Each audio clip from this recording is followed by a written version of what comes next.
Box office దగ్గర release అయిన రోజు నుండి ఎక్స్ట్రాడినరీ కలెక్షన్లతో దుమ్ముదుమారం లేపుతుంది అనుకున్న వాటు సినిమా హిందీ విషయానికి వచ్చేసరికి కలెక్షన్ల పరంగా రెండవ రోజు మంచి జోరునే చూపించినప్పటికీ మొదటి రోజు అలాగే మూడవ రోజు కలెక్షన్ల పరంగా అండర్ పర్ఫార్మ్ చేసింది. మొదటి రోజు అవలీలాగా 60-65 కోట్ల రేంజ్ లో నెట్ కలెక్షన్ల మార్కున సినిమా సాధిస్తుంది అనుకున్న బాక్సాఫీస్ దగ్గర కలెక్షన్ల పరంగా సినిమా స్లో డౌన్ అయింది.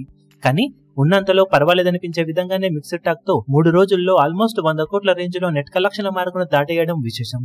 తొలి రోజు 28.5 కోట్ల రేంజ్ లో నెట్ కలెక్షన్ మార్కును దాటేసిన సినిమా రెండవ రోజు 45 కోట్లకు పైగా నెట్ కలెక్షన్ ను అందుకుంది. ఇక మూడవ రోజు ముందు 20 కోట్ల రేంజ్ లో నెట్ కలెక్షన్ల మార్కును అందుకునేలా ఓపెన్ అయినా తర్వాత ఈవినింగ్ అండ్ నైట్ షోలకు కూడా మంచి ట్రెండ్ నే చూపించి మొత్తం మీద 26 కోట్లకు పైగా నెట్ కలెక్షన్ మార్కును దాటేసింది. దాంతో ఓవరాల్ గా బాక్సాఫీస్ దగ్గర సినిమా 3 రోజుల్లో హిందీలో 100 కోట్ల నెట్ కలెక్షన్ మార్కును అందుకుంది. ఇప్పుడు దాంతో ఎన్టీఆర్ ఖాతాలో ఆర్ఆర్ఆర్ సినిమా తర్వాత రెండవ 100 కోట్ల మూవీగా వాటు సినిమా నిలిచింది. హిందీ మేజర్ కంట్రిబ్యూషన్ మొత్తం హృతిక్ రోషన్ పేరునే వెళ్తూ ఉండగా ఓవరాల్ గా సినిమాతో తన మార్కెట్ అయితే మళ్ళీ ఎక్స్పాండ్ అయ్యిందని చెప్పవచ్చు హిందీలో. ఇక లాంగ్ రన్ లో సినిమా సేఫ్ అవ్వాలి అంటే ఇంకా చాలా దూరం ప్రయాణాన్ని కొనసాగించాల్సిన అవసరం సినిమాకు ఎంతైనా ఉంది. ఇక 4వ రోజు సండే అడ్వాంటేజ్ తో సినిమా ఎలాంటి కలెక్షన్ అందుకుంటుందో చూడాలి. ఇప్పుడు ఈ వీడియో మీకు నచ్చినట్లయితే లైక్ చేయండి, షేర్ చేయండి, ఛానల్ ను సబ్స్క్రైబ్ చేయడం మాత్రం మరవకండి. ఏ చిన్న అప్డేట్ ను మిస్ అవ్వకూడదు అనుకుంటే బెల్ ఐకాన్ ను ప్రెస్ చేయండి.